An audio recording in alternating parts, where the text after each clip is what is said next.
편하게 얘기한다고 생각하시고 편하게 얘기를 하겠습니다.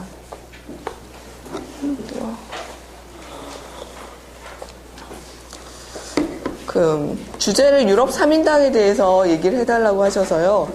근데 어찌 보면 저보다는 여기 계신 여러분이 3인당에 대해서는 더 잘하실 거라는 생각도 들어요. 왜냐하면 저야 사실 뭐 책이라든가 아니면 자료를 통해서 접근을 하고 객관적인 방식으로 좀 보려고 노력하는 편인데 여러분들은 애정을 가지고 아무래도 3인당을 보시지 않겠습니까? 그리고 진보정의당을 앞으로 어떻게 꾸려가야 될지 뭐 이런 거에 대해서 훨씬 고민을 더 많이 하실 거라고 생각이 돼서 저보다 더 잘하실 거라고 생각이 되지만 오늘은 그냥 정리를 한번 해드린다는 생각으로 쭉 얘기를 좀 해보도록 할게요. 그래서 얘기하는 과정에 궁금하시거나 아니면 전 좀 생각이 다르다거나 이런 거 있으면 그냥 편하게 중간에 얘기해 주시고요. 제가 원래 목소리가 이렇게까지 허스키하지 않은데 지금 감기 때문에 좀 그냥 들리시는 데는 별로 문제는 없으신가요? 아, 감사합니다. 아, 누구신지 감사합니다. 저 뒤에도 잘 들리세요? 네. 제목을 제가 유럽 3인당의 위기와 대응 이렇게 할까 변화와 전망 이렇게 할까 굉장히 고민을 많이 했어요. 그래서 어저께 정리해서 보낼 때는 위기와 대응 이렇게 해서 보냈습니다. 왜냐하면 아시겠지만 3인당이 대중정당으로 출범을 해서 20세기 중반에 굉장히 성공을 많이 거뒀는데 1980년대, 90년대를 거치면서 3인당이 신자유주의의 파고 속에서 사실 위기도 많이 겪고 뭐 영국 노동당 같은 경우는 4차례 총선에서 연이어 패배하거든요. 이런 과정을 통해서 어떻게 3인당이 이러한 위기를 극복할 것인가 그래서 뭐 제3의 길 얘기도 나오고 이런 다양한 방안을 채택을 하게 됩니다. 그래서 그런데 초점을 맞춰서 좀 얘기를 하다 보니까 위기와 대응 이렇게도 처음에 제목을 적었었는데 근데 이 제대로 된 대응인지도 솔직히 제가 잘 모르겠는 거예요. 아시겠지만 블레어의 제3의 길 또는 뭐 슈레더 총리의 중도 노선 이러한 것들이 최근엔 다시 또 실패했다는 평가도 많이 있습니다. 그래서 3인당이 제 위치를 못 찾고 뭐 이리저리 왔다 갔다 했다 이런 비판도 많고 해서 대응이 적절히 된 건지에 대한 평가를 제가 내릴 자신이 없는 거예요. 그래서 제목을 그냥 유럽 3인당의 변화와 전망 이렇게 좀 노멀하게 잡아봤습니다. 유럽의 3인주의 정당이 되게 여러 나라들이 있는데 뭐 네덜란드도 있고 아니면 뭐 스웨덴이나 이런 북부 유럽 국가들이 되게 많은데요. 일단 좀 저희한테 익숙한 나라들, 우리한테 익숙하고 또 제가 좀 알고 있고 최근에 좀 봤던 국가들을 중심으로 해서 4개 국가를 선정을 해서 여기서 지금 다루고 있습니다. 첫 번째가 영국 노동당. 3인당이라는 이름은 들어가 있지 않지만 사실 영국 노동당은 3인주의 정당의 대표적인 정당이라고도 얘기할 수 있거든요. 요즘에 와서는 뭐 정책 노선이 좀 불분명하긴 한데 그래서 영국의 노동당, 두 번째로는 독일의 3인당, 세 번째로는 프랑스의 사회당, 유일하게 최근 선거에서 이겨서 집권 정당의 위치를 차지하고 있죠. 네 번째 스웨덴 3인당 이렇게 4개의 정당에 대해서 다뤄보도록 하겠습니다. 첫 번째 영국 노동당은 1900년에 창당이 됐습니다. 유럽의 3인주의 정당을 보시게 되면 대부분의 정당들이 19세기 후반, 1870 몇 년 이렇게 19세기 후반에서 20세기 초반 사이에 창당을 하게 됩니다. 그리고 보통 이제 보수 정당들이 의회 내에 있는 의원들의 모임으로부터 출발한 반면에 대부분의 3인주의 정당들은 대중정당으로 출범을 하게 됩니다. 노동자라든가 노동계급 또는 농민 이런 사람들을 위주로 해서 정당이 출범하게 되는데요.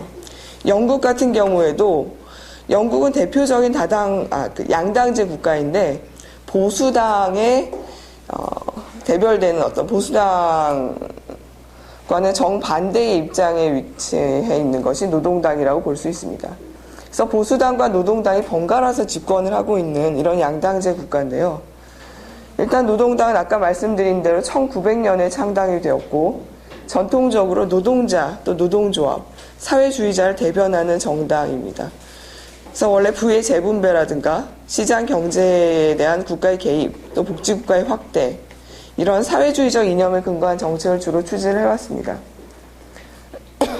근데 아까도 말씀드렸다시피 그 80년대에 79년이고 그 영국 총선에서 노동당이 지속적으로 4번을 쭉 총선에서 패배를 하거든요.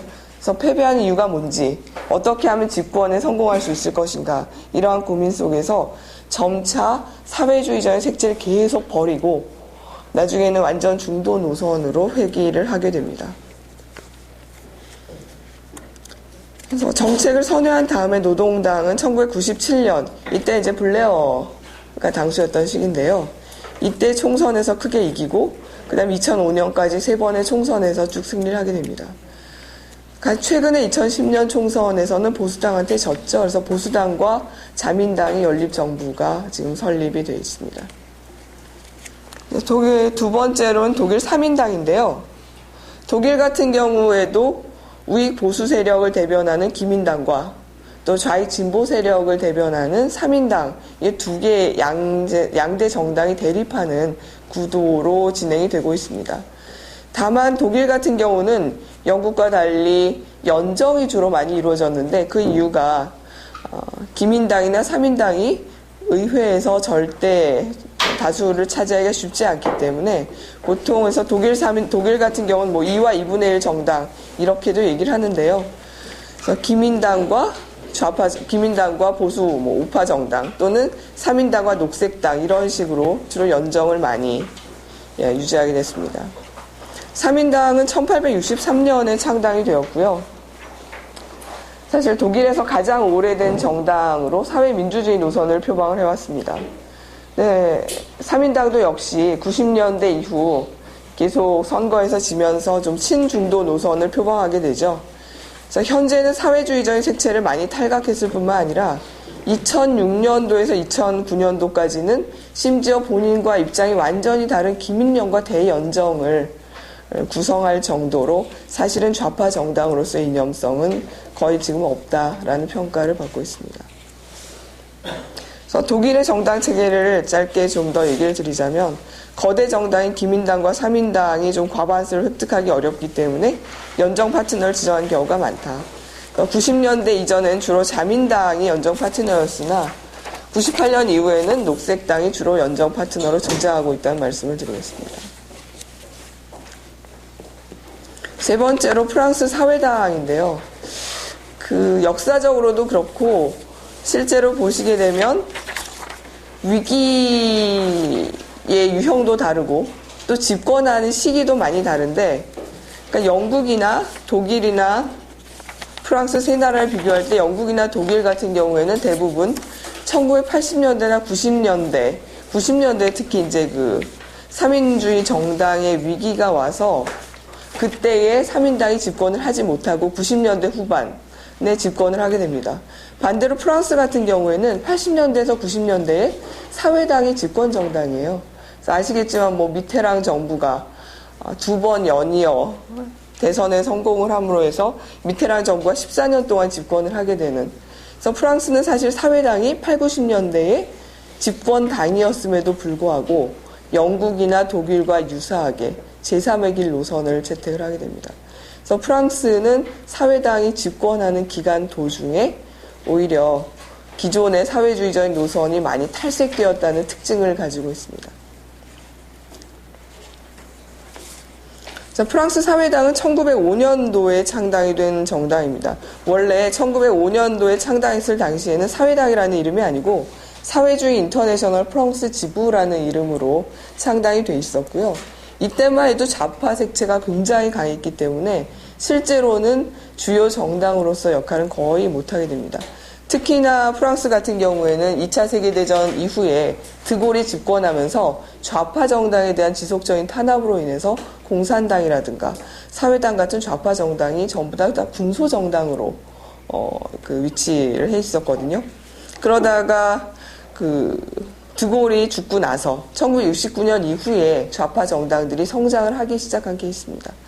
그래서 사회당 같은 경우에도 69년도에 이름을 오늘날과 같이 프랑스 사회당이라는 이름으로 정당을 개명을 하고, 그리고 약간 대중적인 노선을 걸어가면서 정당의 사이즈도 크게 되고, 그리고 일반 유권자들의 지지도 받게 되면서 실제로 80년대 이후에는 오히려 프랑스에서 가장 중요한 거대한 대중정당으로 드러나게 됩니다.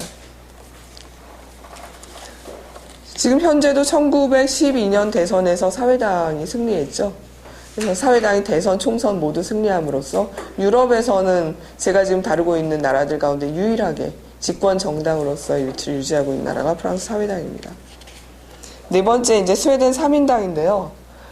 제가 듣기로 진보정의당에서 3인당에 관심이 많다고 들었는데, 그리고 스웨덴 3인당 모델에 관심이 많고 이쪽으로 좀 가고 싶어 하신다고 들었는데 맞나요? 아, 그러시진 않은가요? 그럼 뭐 독자적인 노선을 다양합니까? 예. 사실 스웨덴 3인당이 복지국가 모델이라든가 이런 걸로 굉장히 많이 각광을 받았었는데요. 뿐만 아니라 유럽에서 스웨덴 3인당은 가장 오래 집권했던 정당입니다.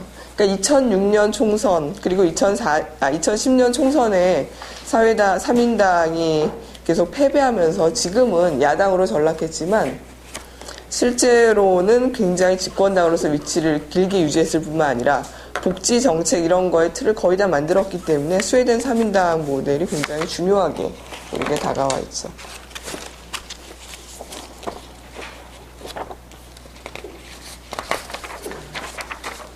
발표문에는 제가 못 드렸는데요. 다 돌아갈지는 모르겠습니다. 스웨덴이 특히나 더 이렇게 관심의 대상이고 사람들이 중요하게 생각하는 이유가 이 스웨덴 진보정당 집권 역사표입니다. 그래서 스웨덴 총선에서 어느 정당이 이겼는지를 보시면 1921년, 1924년, 25년. 사실 중요한 건 이제 1930년대 이후부터인데 1932년 이후 2006년까지 대부분의 시기에 집권 정당이 사회민주당입니다. 그러니까 이렇게 사실 3인당이 지속적으로 집권한 케이스는 많지 않거든요. 영국 같은 경우에도 영국의 노동당이 주요 정당이기 때문에 노동당과 보수당이 번갈아서 집권을 하면서 뭐 한 10년, 13년 이렇게 집권하긴 하지만 스웨덴 3인당처럼 스웨덴 3인당 같은 경우에는 뭐 여기 보니까 70몇 년 사이에 거의 10몇 년을 제외하고는 거의 집권당이었다고 얘기하니까 거의 대부분의 시기에 집권당이었습니다. 그러니까 3인주의 노선을 표방하는 정당의 입장에서는 바람직한 모델이라고, 또 사실 어떻게 하면 이럴 수 있을까 뭐 이제 이런 생각이 들 수밖에 없을 거라고 생각이 됩니다.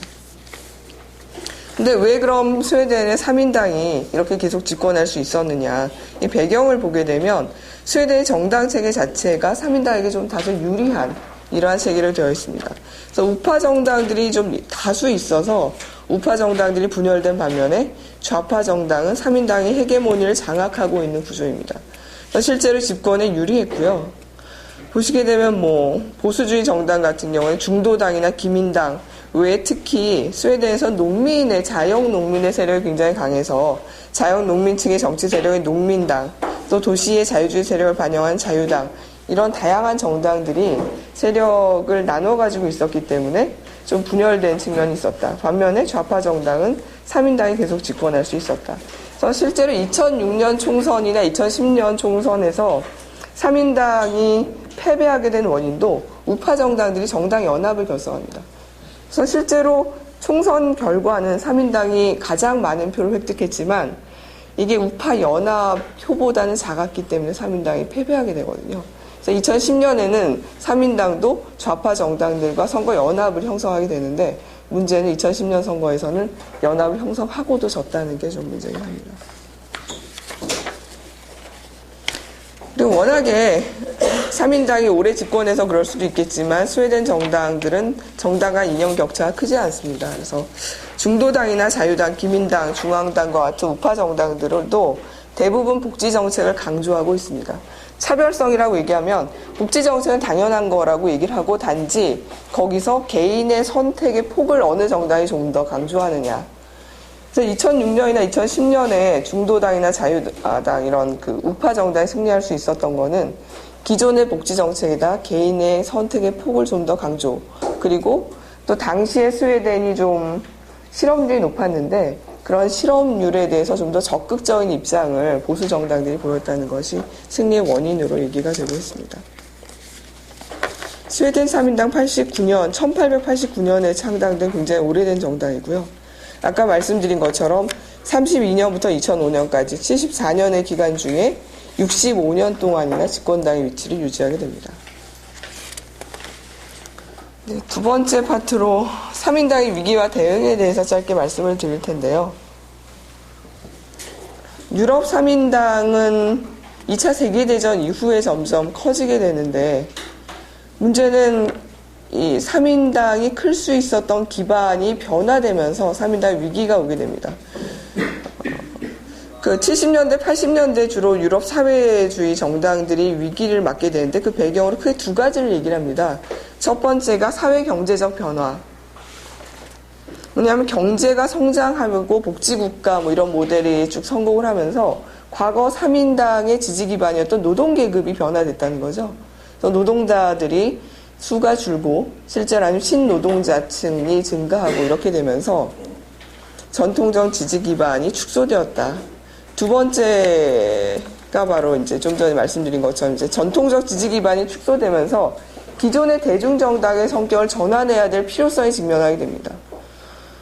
그러니까 3인당 같은 경우는 3인주의적인 정책, 특히 뭐 노동자 위주의 정책을 주로 유지해 왔었는데 이제는 그게 아니라 더 이상 노동자가 대상이 아니라 일반 국민을 대상으로 하는 정당으로 탈바꿈하지 않으면 선거에서 이길 수 없는 그런 상황이 돼버린 거죠. 그래서 3인당이 이러한 딜레마에 처해 있는 반면에 보수 정당들 같은 경우에는 온정적 보수주의를 표방하면서 지지율을 높일 수가 있었습니다. 특히 80년대 이후 세계 경제 침체기에 경제 상황이 악화되면서 3인당 지지율을 감소하고 보수 정당에게 선거에서 계속 패배하는 이런 상황에 놓이게 되죠. 그래서 이런 위기 상황을 어떻게 극복할 것인가라는 대응 방안에서 영국의 노동당이나 독일의 3인당 또는 프랑스 사회당 등 다수의 유럽 3인주의 정당들이 신자유주의 정책 노선을 포괄하는 소위 제3의 길을 선택하게 됩니다. 그래서 이 제3의 길과 관련된 담론이 97년에는 영국 블레어 정권, 그리고 98년에는 독일 슈레더 정권 탄생으로 이어지게 되고요. 또 실제로 프랑스 같은 경우는 뭐 이미 미테랑 정권 당시부터 뭐 제3의 길이라든가 이런 공식적인 언명은 없었지만 신자유주의 노선을 상당 부분 받아들인 걸로 얘기가 되고 있습니다. 단지 예외적으로 뭐 스웨덴 3인당 같은 경우에는 이러한 위기를 경험하지 않고 복지국가 모델을 지속한 것으로 또 지속할 수 있었던 것으로 나옵니다. 그 이유는 3인당이 8, 90년대에도 집권당의 위치를 계속 유지했다는 데서 찾을 수가 있겠습니다. 그럼 구체적으로 그 4개 정당의 위기와 대응책을 좀 살펴보도록 하겠습니다. 4페이지에 나오는 표 1을 보시면 45년도 이후 영국 총선 결과가 나오는데요. 대체로 10년 단위로 노동당과 보수당이 번갈아 집권하게 됩니다. 근데 79년도 선거를 보시면 79년, 83년, 87년, 92년까지 그러니까 97년까지 거의 한 20년 가까운 기간을 보수당이 계속 집권을 하게 됩니다. 노동당이 계속 지게 되죠. 도대체 이 상황을 노동당이 어떻게 받아들일 것인가. 그래서 지속적인 선거 패배로 인해서 결국 노동당은 중도적인 입장으로 선회를 하게 되는데 먼저 79년 선거에 졌을 때만 해도 노동당이 우리가 진 거는 노동당의 색채가 분명하지 않기 때문이다. 그래서 좌파 노선을 강화하는 방향으로 나옵니다. 근데 그렇게 하고 나서 83년 선거에서 대패를 해요. 79년에 36.9%를 얻었는데 83년에 27.6%를 얻거든요. 그러고 나서 그러니까 항상 보면은 이 좌파 정당 내에 세력이 2개 세력 있지 않습니까? 그래서 온건파와 아니면 약간 그 좌파 노선을 강조하는 파가 있는데 이 83년 총선에서 대패한 다음에 그 좌파 노선을 강조했던 파가 완전히 실감하게 되고 중도 노선으로 완전히 선회를 하게 됩니다. 그래서 83년, 87년 그럼에도 불구하고 87년 선거에서 또 지게 돼요. 그러니까 완전히 아직 3인주의적인 색깔을 탈색하지 못했다라는 비판을 받게 되죠. 그래서 실제로 보면 뭐 생산수단의 공공소유라든가 이런 좌파적 색채에서 완전히 탈피하지는 못한 상황으로 92년까지 이어지게 되고요. 그래서 97년 총선에서 토니 블레어 당수를 앞세워서 승리를 하게 되는데, 이 97년 총선을 보게 되면 이때는 이제 더 이상 노동당을 노동당이라고 칭했던 과거의 사회주의적인 성격이 완전히 없어지게 됩니다. 제3의 길이라는 걸 표방하면서 노동당 자체가 우리는 기존의 노동당과 다른 뉴 노동당, 그러니까 뭐 새로운 노동당이다라는 걸 지속적으로 얘기를 하게 되고, 또 블레어라는 당수 자체가 부유한 중산층 출신이었고 변호사였고요. 그래서 노동당 당수로는 이례적인 경력을 보유하고 있었죠. 그래서 블레어는 본인이 당수가 되자마자 95년에 당수가 되는데 임시 전당대회를 소집해서 제4조 조항을 공식적으로 폐기하게 됩니다. 제4조가 뭐냐면 생산수단의 공공소유를 규정하고 있는 거였는데요. 이게 그동안에 뭐 92년 총선 이런 걸 거치면서 실제로는 이런 생산수단의 공공소유라든가 이런 걸 더 이상 얘기하지 않습니다. 노동당이. 그럼에도 불구하고 형식적으로는 그게 그 당원에 남아 있었는데 그마저도 포기하게 된 거죠. 그래서 노동당은 그때 이후로 실질적으로나 형식적으로나 더 이상 3인주의 노선을 걷지 않는 이러한 정당이 되게 됩니다. 그리고 또 하나 그 노동당이 일종의 중도 노선을 걸으면서 했던 중요한 정책이 노조와의 거리두기를 지속적으로 하게 됩니다. 그래서 83년 총선 패배 이후 사실 제가 여기 참인당에서 노동당은 노조가 굉장히 노동당 내에서 중요한 세력을 차지하고 있었거든요. 그래서 공천 과정에서도 노조가 50% 이상 영향력을 가지고 있었고, 당대표 선출 과정에서도 60% 정도의 영향력을 노조가 가지고 있었습니다. 근데 노조의 영향력을 계속 점점 축소하게 되고, 노조가 가지고 있는 특권이라든가 이런 걸 축소하는 정책을 꾸준히 유지하게 됩니다. 그래서 더 이상 노동당은 노조와 관련이 없는 정당이다 라고 유권자들에게 얘기를 하게 되죠. 그래서 이런 노조의 색깔 또는 3인주의 사회주의 색깔을 완전히 탈색하고 나서 97년 선거에서 블레어의 노동당은 승리를 하게 됩니다. 그래서 결국 이후의 노동당은 기존의 사회주의 정당에서 온건한 중도 좌파 정당으로 변모했다라고 얘기하게 되죠. 이후에 2005년까지 3번의 총선에서 승리했지만 말씀드린 대로 2010년 총선에서 다시 패배하게 됩니다. 두 번째 사례는 독일 3인당인데요. 표 6에 나와 있는 6페이지에 있는 표 1을 보시면 45년 이후 독일 총선 결과가 나와 있습니다. 3인당과 영국 사례와 마찬가지로 3인당 또는 그러니까 3인당이 기민 기사련과 번갈아서 집권한 것을 알 수 있죠. 근데 여기 보시면 83년 이후 94년 총선까지 연거푸 4번의 총선에서 이게 80년대에서 90년대 중반, 이때가 사실 대부분 다 유럽 3인주의 정당의 위기 시기입니다. 이때 계속 지면서 3인당도 신중도 노선을 채택하게 됩니다. 당시 98년 총선에서 승리할 당시에 독일 3인당의 대표가 이제 슈레더였는데요. 슈레더 총리는 제3의 길이라는 정책을 채택을 하면서 집권에 승리하게 되죠. 당시 3인당의 신중도 노선을 보게 되면 내용이 뭐 공공부문의 고용을 축소하고 임금을 동결하고 사회복지 혜택을 축소하는 이러한 방향으로 가게 됩니다. 근데 이러한 노선들을 3인당이 채택할 수밖에 없었던 이유가 영국도 그렇고 독일도 그렇고 80년대에 신자유주의화, 뭐 세계화 이러한 경향이 계속 이어지면서 정부의 재정 적자가 굉장히 누적됩니다. 그리고 실업률이 높아지고 그러다 보니까 일반 유권자들의 관심이 복지 이런 것도 중요하지만 어떻게 실업을 탈피하고 취업을 할 수 있을 것인가, 그리고 경제가 어떻게 하면 더 좋아질 것인가, 이런 데 점점 초점을 맞추게 되거든요. 이러한 것들이 사실은 원인이었다 볼 수 있겠죠. 그래서 3인당 또한 당 강령이라든가 선언에서 점차 사회주의적인 요소를 배제하고 있는데요. 그래서 99년에 블레어 슈레더 성명이라는 걸 발표하면서 이제 더 이상 국가의 개입이 중요한 게 아니라 경제시장의 원리를 가장 중요한 가치로 인정하겠다라는 것을 표명하게 됩니다.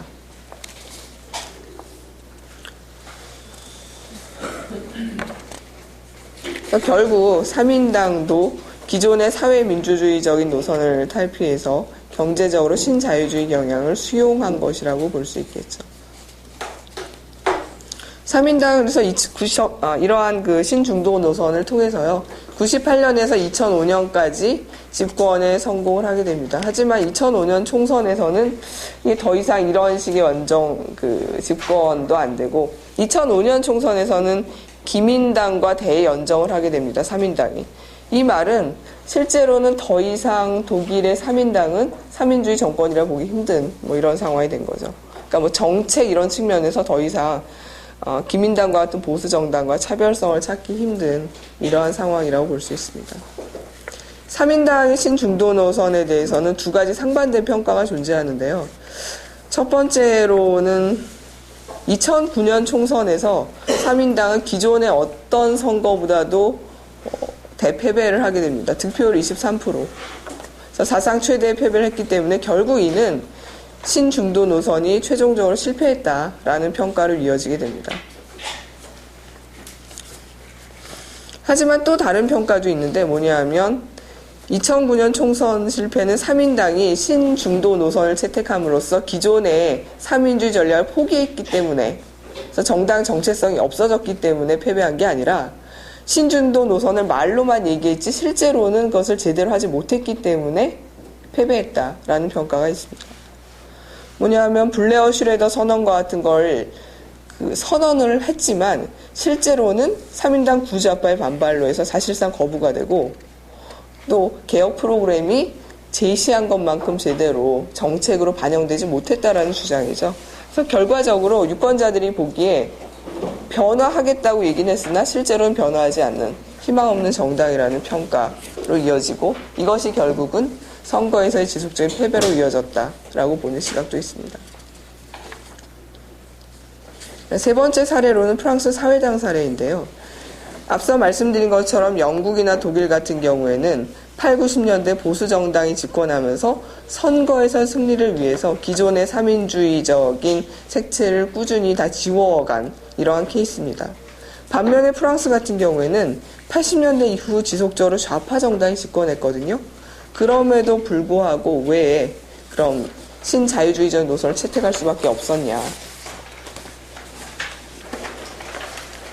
이거는 당시 전 세계적인 세계화의 물결 속에서 프랑스 3인당이죠. 그러니까 프랑스 사회당도 역시 자유로울 수는 없었다라는 걸 보여주는 사례라고 얘기가 되는데, 먼저 프랑스의 그 신자유주의적 개혁은 미테랑 정부와 조스팽 정부에 걸쳐서 이루어졌습니다. 먼저 미테랑 같은 경우에는 81년에 처음 집권해서 88년에 재집권하고 거의 한 14년간 미테랑이 대통령으로서 집권을 하게 되는데요. 처음에 81년에 집권했을 초기에는 케인즈주의에 입각해서 성장과 고용의 확대, 또 국유화와 공공부문의 확대 등을 추진합니다. 그러니까 기존의 3인주의 노선을 충실하게 추진하겠다고 주장을 하고 선거에서 당선이 된 거죠. 근데 이 3년 정도 하다가 83년에 정책을 완전히 전환하게 되거든요. 그래서 그 이유는 워낙 세계적인 불황이 프랑스에서도 닥쳐오면서 경제 상황이 악화되고 실업률이 늘어나고 정부의 재정 적자가 악화되면서 더 이상 기존의 3인주의 정책을 계속 유지할 수 없었기 때문이다 라고 얘기가 되고 있습니다. 그래서 결과적으로 83년 이후에 미테랑 정부는 중도적 노선을 주장하면서 기존의 사회주의적 정책과 차별을 선언합니다.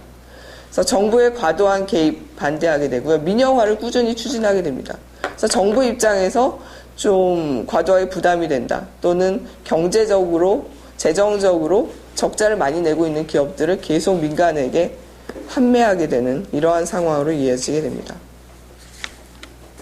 이러한 노선은 83년 이후 쭉 이어지게 되고요. 97년 총선에서 95년 대선에서 조스팽이 시라크한테 져서 실제로 95년 이후부터는 95년부터 2007년까지는 쭉 대통령은 우파 정당에서 나오게 됩니다. 하지만 97년 총선에서는 사회당이 이기게 돼서 프랑스 같은 경우는 대통령과 총리가 권한을 양분하고 있지 않습니까? 그래서 그 조스팽의 사회당이 경제 정책을 상당히 경제 정책을 끌어나갈 수 있었음에도 불구하고 실제로 조스팽의 사회당 또한 민영화 정책을 계속 추진하게 됩니다.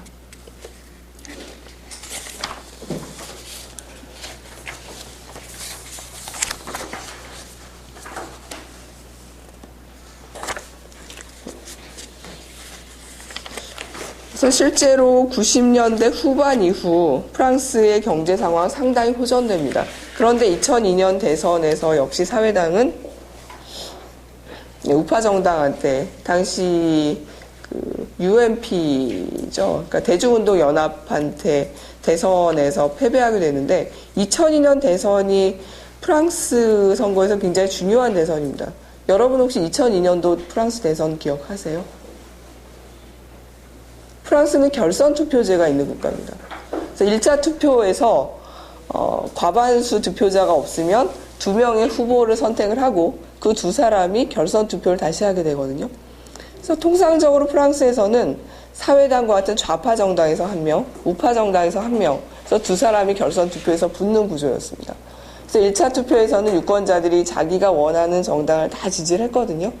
근데 2002년 대선에서 처음으로 좌파 정당이 결선 투표에 진출하지 못합니다. 2002년 대선에서 르펜이라고 혹시 기억하시죠? 예. 당시 극우 정당이었던 민족전선의 르펜이 2위를 하면서 조스팽이 3위를 하고, 그래서 결과적으로 결선 투표에 보수 정당과 극우 정당이 진출하는 이러한 상황이 나타나게 되는데, 그래서 그때 이후로 실제로 프랑스의 그 선거라든가 아니면 정당의 체제가 좀 바뀌게 됩니다. 그래서 오늘날의 2002년 이후에서는 2007년이나 2012년 대선에서 어떤 경향을 보이냐면 좌파 정당이나 우파 정당, 특히 좌파에서 미리 1차 투표에서 될 만한 정당으로 표를 몰아주는 이러한 현상이 나타나고, 그리고 2012년 대선을 보시게 되면 선거 연합을 하게 됩니다. 그래서 경선 과정에서 미리 후보를 그 좌파 정당 내부적으로 같이 공동 경선을 하게 되는 거죠. 그래서 2012년 대선 같은 경우에는 프랑스 사회당하고 제 이름 까먹 좌파당인가? 예, 프랑스 사회주의 정당들이 국민 경선 제도를 처음 채택하게 되는데요. 그러니까 완전 국민 경선제죠. 사회주의 이념에 동조하는 유권자라면 누구나 1유로라는 돈을 내고 경선에 참여할 수 있습니다. 그래서 경선에서 자기가 좋아하는 후보를 선출하는 거죠. 그래서 그 후보가 실제로 대선에 나가는 이러한 상황으로 나가게 됩니다. 자, 어쨌든 그래서 2002년 대선에서도 사회당은 패배하고 2007년 대선에서도 대중운동연합의 사르코지 후보에게 패배하게 됩니다.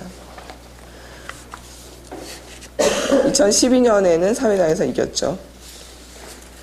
네 번째 사례로 마지막으로 이제 스웨덴 3인당 사례를 말씀을 드리겠는데요. 아까 제가 드린 표에서 나온 것처럼 사실 2006년 총선 이전에 3인당은 대부분 시기에 집권당이었습니다. 근데 2006년 총선에서 고용의 문제를 이슈한 중도 보수 연합에 패배를 하게 되죠. 그래서 보수 세력이 중도당, 중앙당, 자유인민당, 기독교민주당 이렇게 4개 정당으로 구성된 중도 우파 연합을 구성하게 됩니다.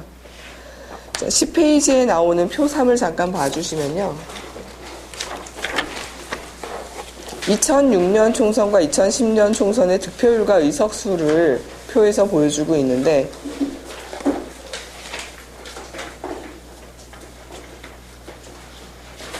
실제로 득표율이나 의석수가 3인당이 가장 높습니다. 2006년 총선에서도 득표율 35%, 제1당이거든요. 2010년에도 30.7%, 중도당과 미세한 차이긴 하지만 1당입니다. 그럼에도 불구하고 왜 졌냐? 이거는 중도 우파 정당들의 선거 연합을 했기 때문에 결국 연합한테 지게 된 겁니다. 근데 물론 그것도 있지만 그거 외에 최근 3인당의 선거 패배로는 아까 말씀드린 것처럼 우파 세력의 결집, 또 사회 구조적 변화로 3인당 지지층인 노동계급이나 3인당 지지층이 축소됐다라는 평가를 많이 받고 있습니다. 자, 그럼 제가 주로 4개 국가의 3인주의 정당의 위기, 또 거기에 대한 극복 방안이나 대응에 대해서 얘기를 했는데요. 그럼 유럽 3인당의 장래, 또 미래는 어떨 것인가? 근데 사실 전망이 중요한데, 2013년이죠, 지금. 이제 2013년 현재, 앞에서 살펴봤던 영국, 독일, 프랑스, 스웨덴 가운데 집권하고 있는 정당 프랑스 사회당이 유일합니다. 말씀드린 것처럼 2010년 영국에서는 보수 자민연정이 수립됐고 2009년에서 기민당, 독일 기민당이 승리했고요. 스웨덴도 중도 보수연합이 지금 재집권한 상태입니다. 그럼 유럽 3인당의 미래는 어떨 것인가? 이건 전 사실 좀 여러분한테 묻고 싶은데요.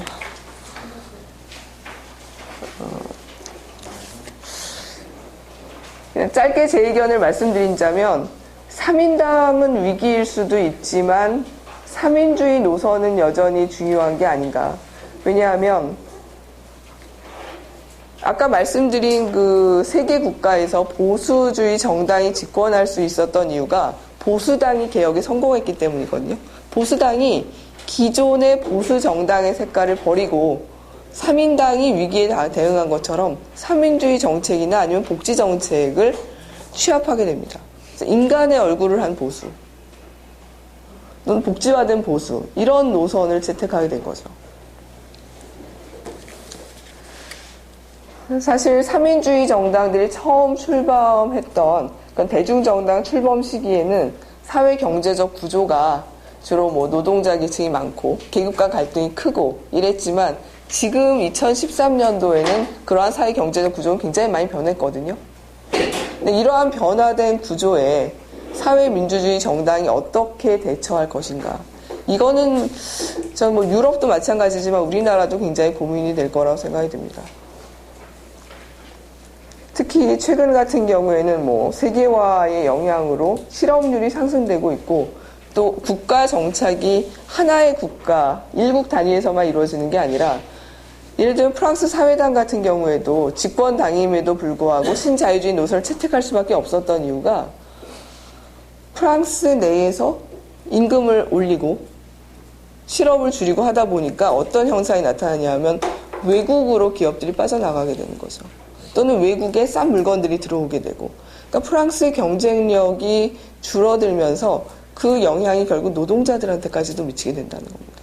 그럼 노동자 계층에서도 중요한 게 물론 복지가 잘 되고 임금이 올라가고 하는 건 좋지만 그보다 먼저 일을 해야 되지 않습니까? 그러니까 실업률이 높아지고 경제가 침체되고 이런 건 바라지 않는다는 거거든요. 그래서 오늘날에 와서는 어떻게 보면 복지라든가 이런 걸 지속적으로 유지하는 것도 필요하지만 그러면서도 양극화가 심화되고 있고 또는 실업률이 높아지고 있고 이러한 것들을 어느 정당이 해결해 줄 수 있는가라는 게 가장 중요한 이슈인 것 같습니다. 사실 상반된 게 스웨덴과 프랑스 사례라고 볼 수 있는데요. 스웨덴 같은 경우에는 3인당이 집권당이면서도 요즘 워낙에 세계 경제가 나쁘니까 실업률이 계속 올라가는데 그 실업률이 올라가는 거에 대해서 적극적인 고용 정책을 제시하지 못했습니다.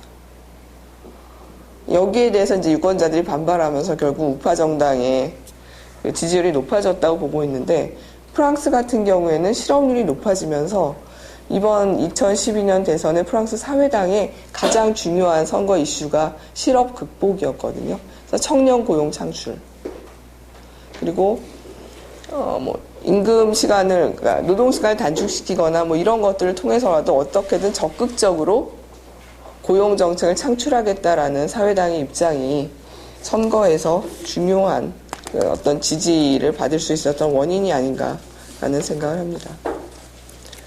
그리고 마지막으로 그래도 3인주의의 미래가 밝다, 그러니까 아주 부정적이지만 않다라고 얘기할 수 있는 거는 일부 학자들이 그런 얘기를 해요. 그러니까 스웨덴에서 3인당이 2006년 총선, 2010년 총선에서 졌지만 이거는 3인당의 패배지 3인주의의 패배는 아니다.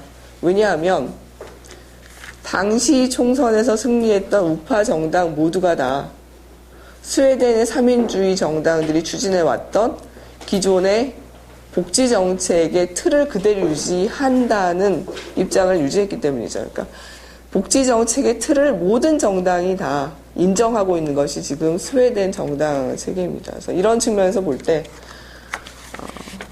사회 또는 3인당의 패배와 3인주의의 패배는 좀 다른 것이 아닌가라는 생각이 들고요.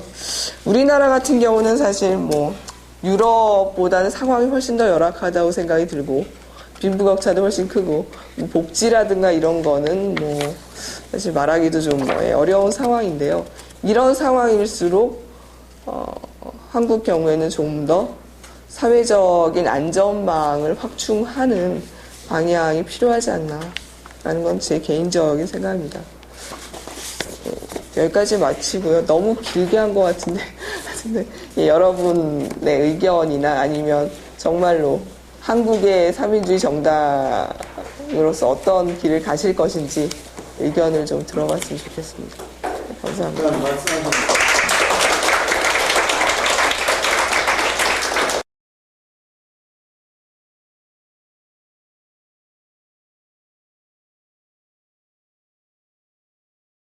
네, 그 자민당 같은 경우에는 사실 일종의 그 도시의 자유주의자들을 기반으로 한다고 볼 수가 있습니다. 그래서 보시면은 보수당이나 노동당 같은 경우는 지지 기반이 확실하잖아요. 그래서 보수당 같은 경우는 농민 또는 뭐 부르주아지 뭐 이제 이런 대지주 뭐 이제 이런 사람들을 지지 기반으로 하고 노동당 같은 경우에는 주로 뭐 여기 노동조합이 사실은 영국 같은 경우는 노동당이 가장 중요한 지지 기반이었거든요.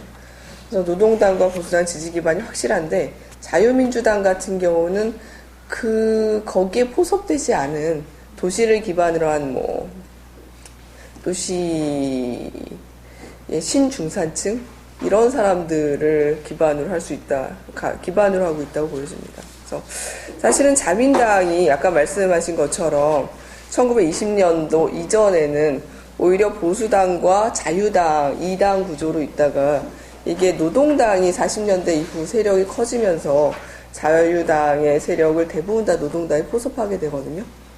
그래서 노동당으로 포섭되면서 자유당의 지지율이 굉장히 떨어지게 되는데 오히려 최근에 와서는 그 계급 구조 자체가 좀 변하면서 그러니까 이제 더 이상 노동자층으로 포섭되지 않는 층 그런데 보수당의 정책에는 동의하지 않는 층 그러니까 뭐 신중간층이라고 우리가 부르는 신중간층이라고 부르는 뭐라고 할까요? 그 전문직 종사자들 이런 사람들을 위주로 주로 자민당 지지율이 늘어나고 있는 걸로 알고 있습니다. 그래서 주로 자민당을 지지하는 사람들이 교육 수준이 높고 도시에 거주하는 신중산층이 많고요. 최근에는 말씀하신 것처럼 그 자민당의 지지율이 계속 높아지고 있거든요. 보시면 득표율은 뭐 20%를 넘어가고 있는데 거기에 반해서 의석 비율은 굉장히 낮죠. 이게 이 소선거구제가 가지고 있는 폐해 때문인데, 그래서 2000년대 이후에 영국 내에서도 선거제도를 변화하셔야 된다. 그러니까 선거제도 개혁운동이 계속 있습니다.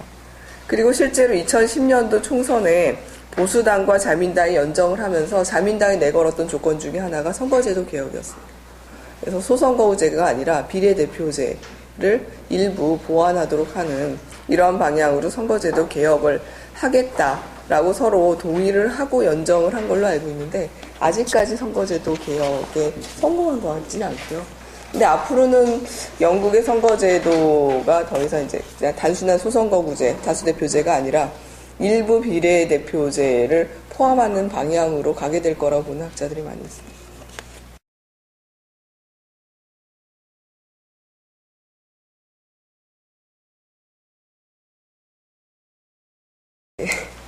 저보다 더 잘 아실 것 같긴 하지만 먼저 말씀드린 대로 유럽하고 한국의 상황이 굉장히 다르다는 거를 얘기해 드리고 싶어요. 그리고 유럽에서 그 노동당이나 아니면은 뭐 스웨덴 3인당, 프랑스 사회당 이런 정당들이 기존의 3인주의 노선을 포기한 건 집권하기 위해서였거든요.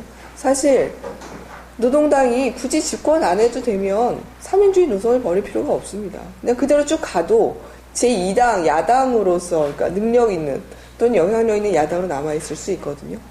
근데 노동당이나 사회당이나 3인당, 독일 3인당 같은 경우는 집권이 목적이었기 때문에 결국은 중도의 길로 간 겁니다. 근데 우리나라에서는 솔직히 3인주의 정당이 집권 가능성이 있느냐? 저는 가까운 시일에는 없다고 보고요. 그럼 집권 가능성이 없다면 굳이 뭐 제3의 길이라든가 중도 노선 이런 걸 취할 필요가 있을까라는 생각이 듭니다. 그러니까 중도 노선이라는 건 자기의 기본에 어떤 기반이 있었는데, 그러니까 뭐 노동자 계급이라든가 노조라든가 해서 기반이 있었지만 이 기반이 축소되니까 좀 더 다른 기반으로 확대하기 위해서 만든 건데, 한국 같은 경우에는 3인주의 정당의 기반이 없지 않습니까? 그리고 사실 뭐 노조라든가 이런 노동자 계급과 연계가 없다면 과연 누가 3인주의 정당을 지지할 것인가? 저는 거의 없다고 생각해요. 뭐 물론 고학력자들 일부 또는 뭐 사회과학자들 이렇게 일부 있겠지만 거기는 그 사람들의 지지로는 정당으로서의 역할을 하기에는 너무나 작은 것이고요. 그리고 정당 정체성 자체도 문제가 될 것이고, 그런 측면에서 본다면 대한민국의 3인주의 정당은 자기 정체성을 일단은 확실히 할 필요가 있지 않나라는 게 제 생각입니다.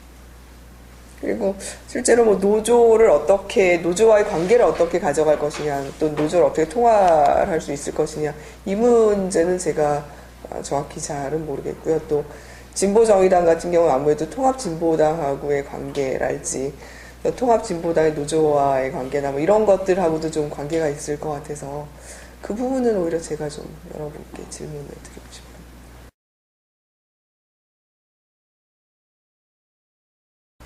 그럼 먼저 두 가지 정도 말씀을 드릴게요. 하나는 최근에 유럽에 말씀하신 것처럼 다양한 정당들이 나타나고 있는데요. 그러니까 우리가 올드 구정당이라고 얘기하는 그런 뭐 3인당 또는 뭐 보수 정당 외에 새로운 정당들이 최근에 많이 나타납니다. 근데 그 경향이 두 가지로 크게 갈려요. 하나는 좌파적인 성향을 가지고 있는데 기존의 3인당이나 아니면 공산당에서 제시하지 못했던 뭐 환경 문제라든가 뭐 여성 문제라든가 이런 약간 우리가 탈물질적 가치에 입안해서 어떤 정책들을 주장하는 정당들이죠. 이런 건 약간 그래도 좌파에 가까운 진보 정당이라고 얘기를 합니다. 대표적인 녹색당이고요. 근데 그거 외에 녹색당이 한 90년대, 80년대 후반 90년대 뭐 이때 굉장히 부흥을 했다가 지금은 약간 세력이 약화된 반면에 최근에 또 세력이 많이 강화되고 있는 거는 신흥 극우 정당입니다. 그래서 사실 정당 정치학자들 가운데서 최근에 가장 관심은 극우 정당을 어떻게 볼 것이냐. 이게 90년대, 80년대, 90년대 그 유럽의 경제 상황이 나빠지고 또 이 그러니까 그 동구권이 몰락하고 하면서 이민자들이 많이 들어오고 이런 상황에서 약간 민족주의적인 움직임들이 유럽의 대부분 국가들에 다 나타납니다. 그리고 이 사람들을 바탕으로 극우정당이 성장을 하게 되는데 그 성장세가 녹색당과 같은 진보정당보다 더 높습니다. 그래서 가장 그 뭐 큰 예가 아까 말씀드린 르펜 같은 경우 거기가 2002년 대선에서 2위를 했을 때만 해도 프랑스뿐만 아니라 세계 모든 사람들이 이런 일이 하지만 이건 일시적인 현상에 불과하다라고 생각을 했는데 2012년 대선에서 당시 장 마리 르펜 대표가 죽고 그 사람의 딸인 마리 르펜이 지금 당수를 하고 있거든요. 근데 여전히 이번 대선에서 1차에서 3위를 했습니다. 10% 넘는 17점 몇 %의 득표를 얻었어요. 프랑스에서. 그러니까 진보 정당보다도 사실 극우 정당이 지금은 더 세력이 강화되고 있다. 뭐 그거는 그만큼 지금 유럽의 경제 위기가 심하고 여러 가지 상황이 나쁘다라는 점. 그래서 진보 정당이 오히려 유럽에서 지금은 약세다라는 걸 말씀드릴 수가 있고요. 그리고 또 하나는 그 선거 전략이나 선거 정책 이런 걸 말씀하셨는데 3인당이나 노동당 뭐 이런 오래된 좌파 정당이 아닌 신흥 진보 정당들은 세가 굉장히 약합니다. 그래서 총선 같은 데서 개별적으로 나가는 경우가 거의 없고요.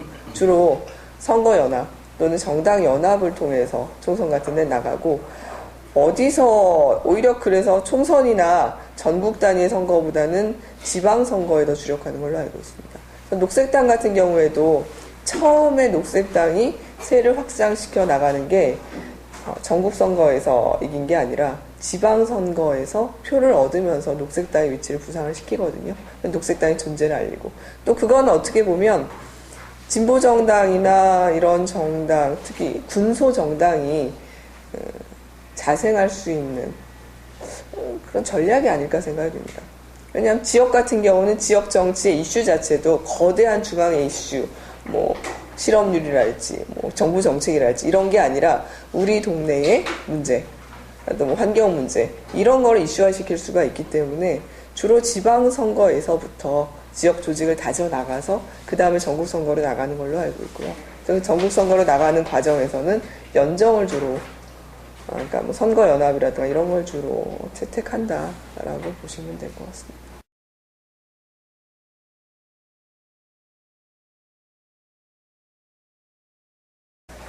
뭐 유럽 사례도 워낙에 우리랑 좀 조건이나 상황이 틀려서 뭐라고 말씀드리긴 그런데 제가 여기 오기 전에 생각한 것 중에 하나는 최근에 유럽이나 이런 데를 보게 되면 선거연합이나 정당연합이 진짜 많습니다.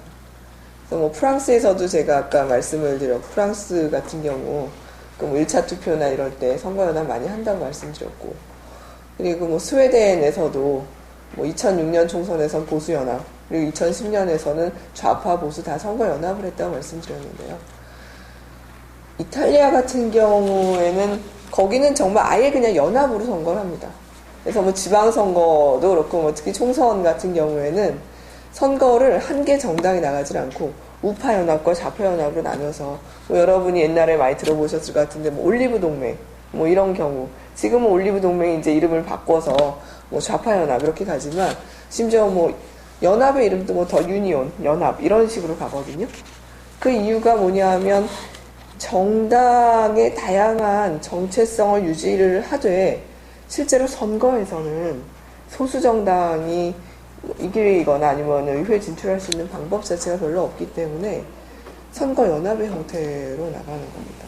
그래서 저는 그게 한편으로는 좀 바람직하다고 생각이 드는데 왜 그러냐 하면 이게 다양한 유권자들한테는 다양한 선택의 폭을 넓히면서 그러면서 또 실제로는 그 선거에서는 그래도 적어도 큰 틀은 마련해 줄 수 있는 거거든요.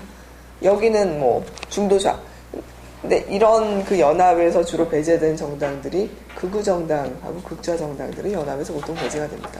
그러니까 중도 좌파 또는 중도 우파 이런 식으로 보통 수렴이 됩니다. 그래서 그러면 유권자들 입장에서도 큰 틀에서는 적어도 내가 진보인지 또는 보수인지의 입장이 있고 거기서 좀 더 난 여성 아니면 환경 이런 데 좀 더 중점을 두는 정당을 지지할 수 있는 여지가 있기 때문에 그런 연합이 점점 늘어나는 게 요즘의 대세인 것 같고 그리고 우리나라의 상황에서도 글쎄요 가능하다면 저는 선거연합이 대안이 될 수 있지 않나 라는 생각을 좀 합니다. 적어도 그러면 정책적으로는 독자 세력화가 가능하면서 선거에서는 뭐 공동 노선 뭐 이런 거를 마련할 수도 있지 않나.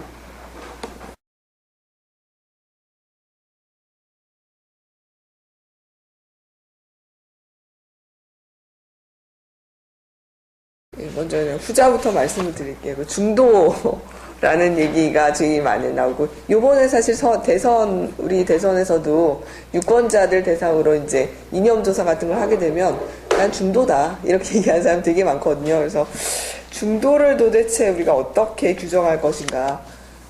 주관적인 의미에서 중도를 받아들일 것인지, 아니면 객관적인 측면에서 중도를 검증할 수 있는 방법이 뭔지. 이에 대해서 되게 헷갈리는 게 사실인데요. 사실 중도는 엄밀히 말하자면 실체가 없는 겁니다. 어떻게 보면 그러니까 뭔가 비교할 수 있는 대상이 있을 때 중도가 있는 거고요.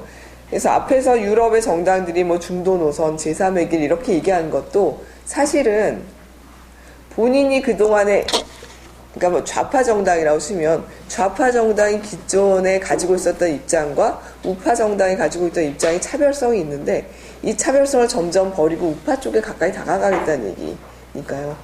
그래서 그런 의미에서 중도이기 때문에 어떤 실체는 없는 것 같다라고 말씀을 드릴 수가 있겠고, 우리나라에서 본인이 중도라고 얘기한 사람들을 대상으로 그럼 실제로 중도가 뭔지를 확인하기 위해서 정책을 쭉 늘어놓고 어떤 정책을 지지하냐고 물어보면 대부분 뭐 환경에 대한 거는 좌파인데 또 뭐 그거 말고 뭐 여성에 대한 건 우파랄지 이렇게 중도라는 건 엄밀히 말하면 정책별로 지지하는 정당이 다르다는 겁니다.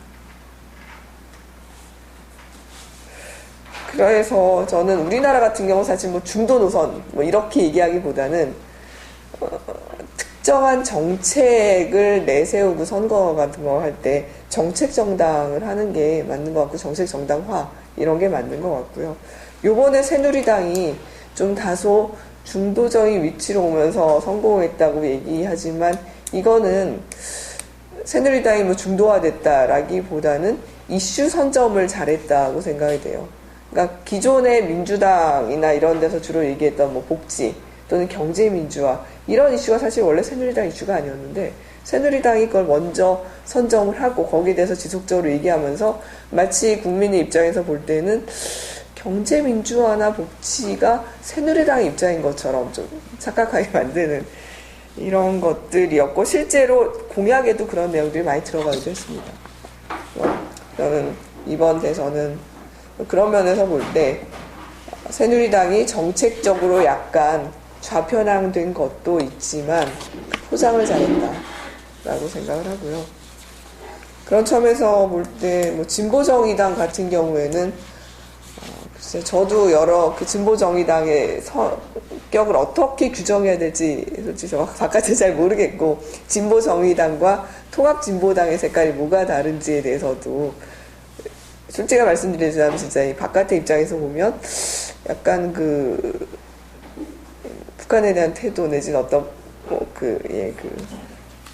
그런 거 외에 무슨 차이가 있는지는 솔직히 잘 모르겠습니다. 그래서 그건 오히려 제가 여러분들한테 좀 물어보고 싶고요. 다만 진보정의당 같은 경우는 본인 정당의 어떤 특정한 색채, 정책 뭐 이런 게 있다면 어떤 사람들을 대상으로 그러니까 진보정의당의 지지자층이 누구냐라는 걸 명확히 선정을 하고 그 지지자에게 맞는 정책을 만드는 게 지지기반에 맞는 정책을 만드는 게 필요하지 않나라고 생각이 듭니다. 그리고 뭐 나중에 선거에서 어떻게 임할 것인가는 아까도 말씀드린 것처럼 뭐 연대랄지 이런 거에 좀 폭은 가능성은 넓히는 게 앞으로 진보정의당이 크는데도 좀 도움이 되지 않을까라고 생각이 들고요. 그리고 처음 질문하신 뭐 정책적 균열, 사민주의 노선에서 어디로 잡아야 될지. 사실 이번 대선은 그 소위 전문가라고 하는 사람들이 예측했던 거와 굉장히 다르게 갔기 때문에 사회과학자들이 볼 때는 사실 상당수는 후보 단일화가 되면 이길 거다라고 많이 생각을 했었고, 그리고 또 하나는 선거 실제로 그 과정에 들어가기 전에는 이번 선거에서 이슈가 될 게 양극화랄지 뭐 이런 거일 거라고 많이 생각을 했거든요. 근데 실제로는 양극화 얘기 거의 나오지도 않았고. 근데 전 경제 상황은 유럽이나 우리랑 큰 차이가 없다고 생각합니다. 우리나라도 지금 뭐 경제 12위, 13위 이렇게 올라가 있고 세계화의 영향을 받는 건 마찬가지고 신자유주의 영향을 다 우리도 받고 있는데요. 유럽의 최근 선거를 보게 되면 선거에서 제일 중요한 이슈가 전부 다 양극화 심화와 그러니까 양극화를 어떻게 완화시킬 것인가 그리고 실업 문제를 어떻게 극복할 것인가 이 두 개였습니다.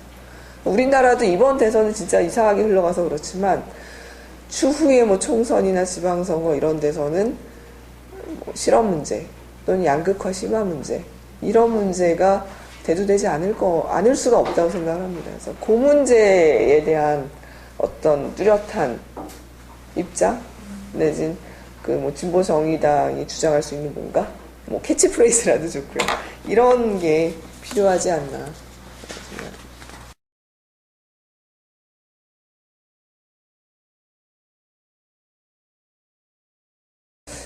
정체성의 혼란이라고 생각합니다. 왜냐하면 이 삼인주의가 기존의 뭐 복지국가라든가 아니면은 노동자를 위한 정당으로서 쭉 그 노선을 걸어오다가 아까 말씀드린 것처럼 80년대, 90년대 위기를 겪으면서 본인들의 색채를 굉장히 탈색하고 제3의 길로 갔거든요. 그래서 보수 정당의 정책을 굉장히 많이 수용하고 그러면서 실제로는 지금은 더 이상 노동자를 위한 정당도 아니고 그러니까 일반 대중 모두를 위한 우리가 다 잘 살기 위한 정당 뭐 이렇게 돼버렸는데 자기의 색채를 다 탈각하고 집권에 승리를 했는데 최근에는 다시 또 선거에서 패배를 하고 있단 말이에요. 그러니까 이제 삼인주의 정당 내부에서도 그런 고민들이 계속 많은 것 같습니다. 그렇다면 삼인주의 정당의 앞날은 어떻게 가야 될 것이냐. 다시금 과거로 회귀할 것인가. 아니면 기존의 노선을 좀 더 강화할 것인가. 그러니까 확실하게 우리가 좌파 정당이 아니다라는 걸 좀 더 강하게 보여주면서 그때그때의 이슈에 맞는 선거 전략을 세워서 승리할 것인가를 가지고 정당 내부적으로도 계속 고민이 많은 것 같아요. 삼인주의 정당 내부에서도.